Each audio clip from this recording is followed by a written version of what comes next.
MB चाय वाला एक फ्रॉड कंपनी है। ऐसा मैं नहीं कह रहा हूँ, बल्कि ऐसा ये वो लोग कह रहे हैं जो उसकी खुद की कंपनी में काम करते हैं। प्रफुल्ल कितना झूठ बोलोगे यार, कितना झूठ बोलोगे भाई। झूठ बोलने की भी हद होती है। उस चीज को ध्यान रखना, एक एक चीज का हिसाब करूंगा, तुम्हारा एक एक पन्ना खोल दूंगा मैं। हिसाब देते देते थक जाओगे, चप्पल घिस जाएगी कोर्ट का चक्कर काटते काटते। एमबीए चाय वादा किया हमें, जो टेंटेटिव सेल दी थी वो करीब 10 से 15 हज़ार रुपए की दी थी पर डे की। इंदौर में उसने 7 लोगों को फ्रेंचाइजी बेची थी, 30-10 लाख रुपए में फ्रेंचाइजी बेची, और एक चाय की दुकान को खोलने के लिए उसने कम से कम इनमें 30-30 लाख रुपए लगवा दिए। प्रफुल्ल भाई ना किसी का फोन उठा रहे हैं, ना ही उनकी टीम में कोई फोन उठा रहा है मेरा। कंटिन्यूअसली मैं 4 महीने से ट्राई कर रहा हूँ। प्रफुल्ल बिल्लोरे जो एक टाइम पे लोगों का इंस्पिरेशन हुआ करता था, आज की डेट में लोग बाग उसको गालियां दे रहे हैं। यहाँ तक कि लोग बाग उसको फ्रॉड भी कह रहे हैं। उसके खुद के आउटलेट बंद हो रहे हैं, सब उस पर केस कर रहे हैं। आज की डेट में उस पर दर्जनों से ज्यादा केस दर्ज है।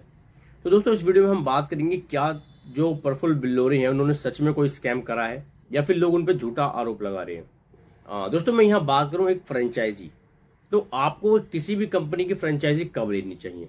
दोस्तों अगर यहाँ मैं अपनी बात करूँ तो आपको एक फ्रेंचाइजी कब लेनी चाहिए। देखो मेरे हिसाब से अगर मैं बात करूँ कि उसकी फ्रेंचाइजी कब लेनी चाहिए, तो आपको फ्रेंचाइजी किसी भी स्टोर की या आपको किसी की फ्रेंचाइजी तब लेनी चाहिए जब उसके कॉम्पिटिटर हो वो कम हो। और बात करें हम चाय की, तो दोस्तों हम इंडिया में रहते हैं, तो इंडिया में घर घर चाय बनती है। आपको टपरी पे भी चाय मिल जाएगी, हर गली के एक नुक्कड़ पे जहाँ भी कोई छोटी मोटी कहीं ना कहीं तो दुकान आपको मिल ही जाएगी। तो क्या आपको चाय की फ्रेंचाइजी लेना ठीक है नहीं है, आप इस वक्त तो खुद सोच सकते हैं। अब उस पर लोग केस कर रहे हैं कि उन्होंने फ्रॉड करा, उन्होंने कहा था कि हम आपको सपोर्ट करेंगे, आप हमें पैसे दीजिए, हम आपको आउटलेट खुलवाएंगे। तो दोस्तों इंडिया में जो सबसे बड़ी प्रॉब्लम ये है ना कि कोई काम खुद नहीं करना चाहता। लोग सोचते हैं हम पैसा दे दें और हमारा काम हो जाए। मैं ये नहीं कह रहा कि प्रफुल्ल की गलती है इसमें या जिस बंदे ने पैसे दिए उसकी गलती है। प्रफुल्ल ने एक टाइम पे कहा था कि मैं आपको सपोर्ट करूंगा, तभी उन्होंने ये बात रखी है उन लोगों ने। अब लोग उनके ऊपर इसी बात पे केस कर रहे हैं कि वो कोई सपोर्ट नहीं कर रहे, उनका जो फ़ोन है वो स्विच ऑफ आ रहा है, वो फ़ोन ही नहीं उठाते। तो दोस्तों आप इस बात को ज़रा समझिए, जो आपने अपना पैसा एक चाय के स्टॉल खोलने में, एक चाय की दुकान के लिए बड़ी दुकान खोलने में जो इन्वेस्ट करा, क्या वो सही है? आपने अपना दिमाग उसमें कुछ नहीं लगाया। लोग उस पर केस करें, मैं उसकी बात नहीं करूँगा, ठीक है वो आपकी अपनी चॉइस है, उस पर केस कीजिए मत कीजिए, मैं नहीं पता, मुझे कुछ उसमें नहीं पढ़ना। दोस्तों एक तो बता दूँ, ना तो वो मेरा कोई यार दोस्त है, ना ही मेरा कोई रिलेटिव है, लेकिन मैं सिर्फ बात इसलिए कर रहा हूँ क्योंकि मैंने यूट्यूब पे देखा सभी लोग उसके ऊपर स्कैम करके वीडियो बना रहे हैं। वीडियो हमने भी बनाई है, लेकिन क्या स्कैम है या नहीं है, मैं ये बात करना चाह रहा हूँ। अब दोस्तों मैं बात ये करूँगा कि जब आप मुझे दोस्तों आप मुझे बताइए कि अगर आप किसी की फ्रेंचाइजी लेते हैं तो आप अपनी मर्जी से लेते हैं या शॉपकीपर या जिसकी फ्रेंचाइजी ऑनर है उसकी मर्जी से लेते हैं। आपने फ्रेंचाइजी अपनी मर्जी से ली है, क्या उसने किसी फोर्सफुली तरीके से आपको कहा कि मेरी जो फ्रेंचाइजी लीजिए, क्या आपको कोई धमकी दी? नहीं। आप जब फ्रेंचाइजी ले रहे थे तो क्या आपका अपना कोई दिमाग नहीं था? आपने बस सोचा कि एमबीए चाय वाला है, आपने बस सोचा कि एमबीए चाय वाला है, इसको पैसे देंगे, चाय का आउटलेट खुलेगा और दुकान चलेगी अपनी। लेकिन दोस्तों ऐसा बिल्कुल नहीं है। उसका मेन रीज़न यही है कि जो चाय बनाने की वाली बात है, उसका मेन रीज़न यही है कि इंडिया में सब घर घर चाय पीते हैं। शायद एक रीज़न ये भी हो सकता है कि यही सोच के आप लोगों ने खोला हो कि इंडिया में तो खूब चाय पीते हैं तो दबा के चलेगी।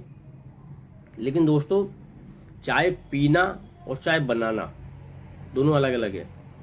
सब चाय पी भी रहे हैं और सब चाय बना भी रहे हैं। हर घर में चाय पी जाती है, हर घर में चाय बनती भी है। तो आप इसको भी सोचना चाहिए था आपको। आपने उसको पैसे दिए, सोचा कि आएगा बंदा सपोर्ट करेगा और आपका काम चलेगा। ऐसा बिल्कुल नहीं हुआ। अब जो उस पर केस कर रहे हैं, मैं ये भी नहीं कह रहा कि वो गलत कर रहे हैं, आपने करा वो आपकी चॉइस है, लेकिन मेरे हिसाब से अगर मैं बात करूँ तो बिल्कुल गलत है। उसका कोई मतलब ही नहीं है। अगर उसने फोर्सफुली कहा तो आप बिल्कुल कर सकते हैं। आप भी वीडियो देख रहे हैं, मैं भी वीडियो देख रहा हूँ, तो ऐसा क्या है कि मैंने तो उसकी फ्रेंचाइजी नहीं खरीदी, आप लोग उसकी फ्रेंचाइजी खरीद रहे हो और जब नहीं चली तो केस कर रहे हो। आप जैसे बात को खुद सोचिए, जब आपने फ्रेंचाइजी खरीदी एक चाय की दुकान के लिए, आपने 30-35 लाख रुपए उसको दिए, 20-25 लाख, 30 लाख, 35 लाख रुपए उसको दिए, क्या आपको अपना खुद का दिमाग नहीं था? बस एक MBA चाय वाला दिखा, ट्रेंड में है तो चलो, सबको भीड़ चाल चलना है, अपना दिमाग कुछ लगाना ही नहीं है, और आज उसके रेट में केस कर रहे हैं। और सबसे बड़ी बात तो मुझे ये लग रही है, एक टाइम पे उसके बहुत बड़े बड़े सेमिनार हो रहे थे, सेशन हो रहे थे, सब उसको अपने ब्रॉडकास्ट पे बुला रहे थे, आओ प्रफुल्ल भाई आओ, या मैं ये भी कह सकता हूँ कि शायद वो खुद पैसे दे के जा रहा हो। मैं ये नहीं कह रहा कि लोग बाग बुला ही रहे हैं उसको, एक्चुअल में वो खुद कहीं जगह ऐसा होगा जहाँ पैसे दे के गया होगा। लेकिन आप फिर भी सोचिए, आज की डेट में कोई भी उसके साथ नहीं है। मैंने अब तक तो ऐसी कोई वीडियो नहीं देखी जो उसके साथ खड़ा हो। सब दोस्तों अपना काम निकालना जानते हैं कि अपना कैसा काम निकले और गाड़ी चले। अब जितने भी बड़े बड़े यूट्यूबर थे, जितने भी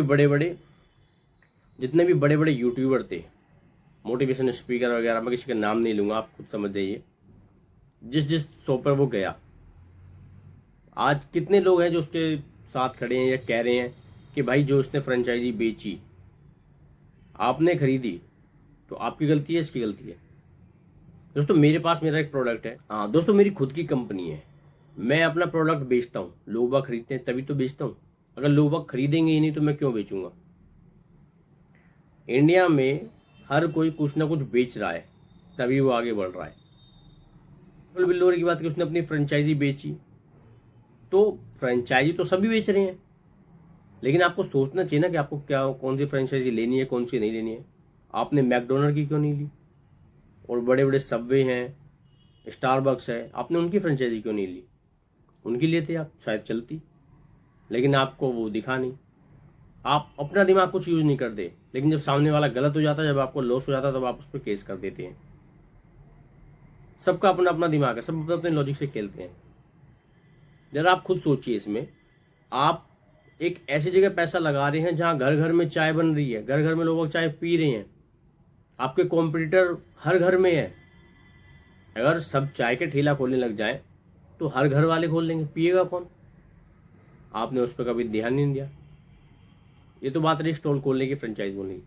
तो इसका सॉल्यूशन क्या दोस्तों? अगर आपको खोलना ही है, चाय की दुकान ही खोली, तो आप चाय की दुकान की जगह, मैं कहता हूँ आप चाय की जगह आप कप का काम कीजिए। अगर सब चाय पी रहे हैं, चाय बेच रहे हैं, तो आप कुछ अलग कीजिए ना उनसे हटके।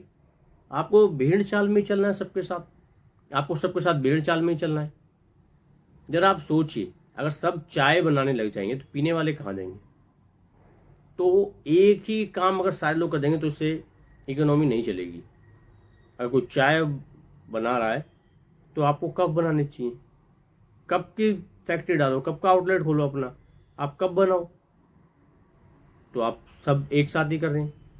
मैंने MBA चाय वाले को देख के कितने लोग ऐसे देखे हैं जो कि इसी ट्रैक पे निकल चुके हैं। MBA चाय वाला तो हो गया, उसको देख के एक BTech पानीपुरी वाली है, MTech चाय वाला है, KTM चाय वाला है, और प्रोफेशनल चाय वाला है, और ऐसे ही BTech पानीपुरी होते हैं, MTech पानीपुरी, ऐसे बहुत सारे लोग हैं।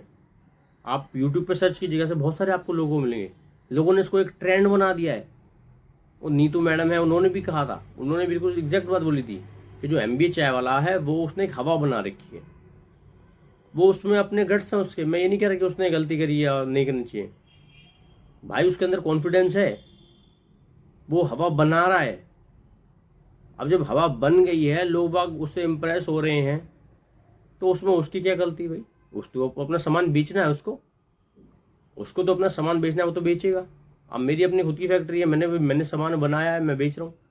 अब मेरी खुद की कंपनी है, मैंने सामान बनाया है, मैं प्रोडक्ट बनाया तो बेचूंगा। अब लोग बाग लेंगे तभी तो मैं बेच रहा हूँ। अगर मेरे प्रोडक्ट को ना ले तो मैं क्यों बनाऊंगा? सेम उसी तरह से उसने अपनी फ्रेंचाइजी बनाई और अब बेच रहा है। आप लोग इस बात को समझ ही नहीं पा रहे हो, 30-35 लाख रुपए उसको दे रहे हो, पता नहीं कैसे। दोस्तों ये वीडियो बहुत लंबी हो सकती है, मैं इस वीडियो में ज़्यादा अपनी बात नहीं रखता। तो आज दोस्तों इसी टॉपिक को हम यहीं ख़त्म करते हैं, मिलते हैं आपसे अपनी अगली वीडियो में। तब तक दोस्तों अगर आप हमारे इस चैनल पर नए हैं तो प्लीज़ चैनल को लाइक सब्सक्राइब जरूर कीजिएगा, साथ ही साथ बेल आइकन को दबा दीजिएगा, जिससे हमारी आने वाली सभी वीडियो आप तक पहुंच सके।